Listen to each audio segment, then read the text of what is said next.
Hey, just listening to some of the greatest music ever composed by humans. There you are. What are you doing here? Don't you find it What do you think? a little insufferable to watch unsullied characters with no vices or no undesirable character traits be perfect for what like the happened? entire length of a feature film? I kind of do.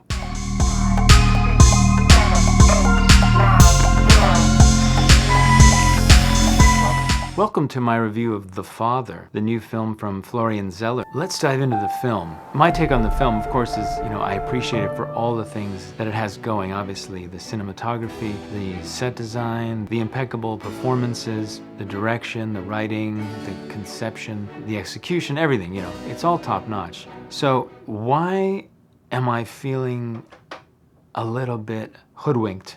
Is that the right word? I'm not sure if it is. Feeling a little bit taken. Wake up! I need you to be focused. A little bit. So what is that? That's sort of like emotional manipulation is the way I see it. I mean, all films manipulate you emotionally. That is their job. Here we go. See, audiences seem to be super impressed with this film, and undoubtedly it's a great achievement. But what gets me is that there are a few factors at work here that kind of subtly manipulate you into thinking you're watching something that's realism, something that's based on reality. So we have a few sort of tropes that walk us to the door. Literally, we arrive into the film following Olivia Coleman arriving down an ordinary street into an apartment.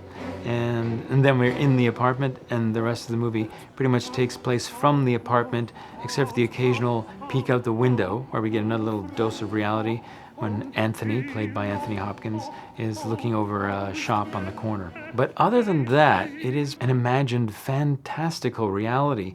But because it's an everyday apartment, you don't really think of it that way. You have a set design that's changing from one space to another subtly. Little small changes, you gotta pay attention. The kitchen flips from one design to the other, but it's very subtle.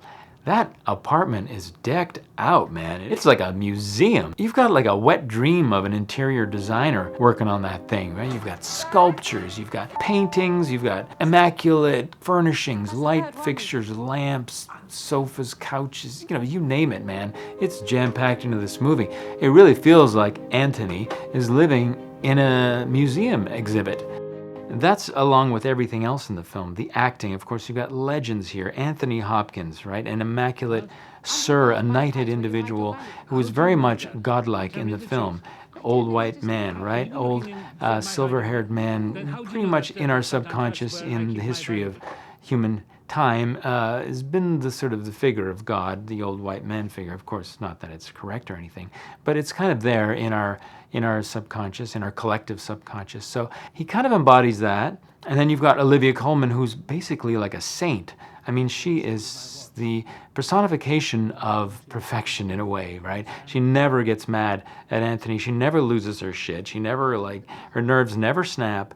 The most she does is she has this sort of fantastical dream sequence where she wishes in her fantasy to strangle him, right? So, I mean, that's the only cue that we get that she's kind of had it up to here with him. After all, he is taking, the prime years of her life, and he is possessing her, right? He's forcing her to look after him. He's being cantankerous, he's being mean, he's, being abusive verbally, and very uncaring, in fact.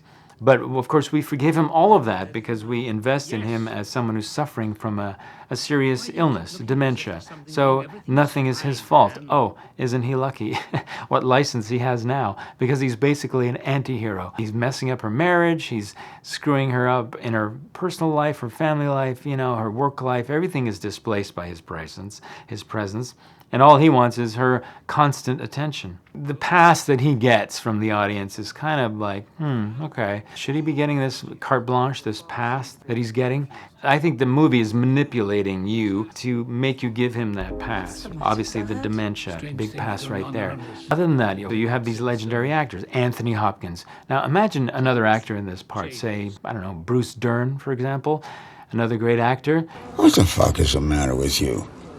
First you wake me up, and now you're pretending that I didn't tell you I was fucking blind! Would you feel as much sympathy or empathy for Bruce Dern? You know, Nebraska, Once Upon a Time in America. That's like a really grounded, realistic character that's very difficult to have carte blanche sympathy for. The guy's done some stuff, right? Whereas Anthony Hopkins, he's like a god, he's like a legend, he's perfect, right?